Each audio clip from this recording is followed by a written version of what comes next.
غلامی یا آزادی، غلامی مجبوری، غلامی بے بسی، غلامی نظام کی غلامی، غلامی نفس کی غلامی۔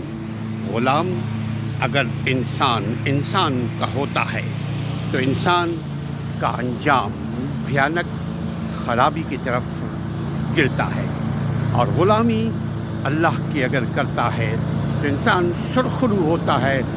ایک انسان دو چیز کا غلام نہیں بن سکتا، یا اللہ کا غلام، یا اللہ کے نظام کا غلام، یا اللہ کی شریعت کا غلام، یہ ایک غلام، اور دوسرا انسانوں کے بنائے ہوئے ناخداؤں کا غلام۔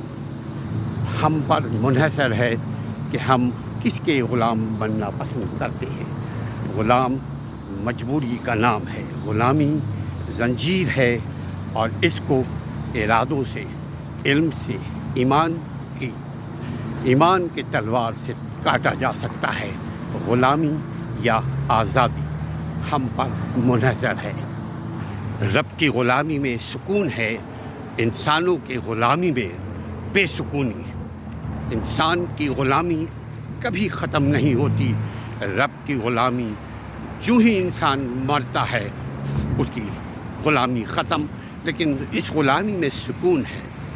غلامی رب کی تابعداری میں ہے، رب کے فرمان، رب کے احکام کی تابعداری، عملداری میں ہے۔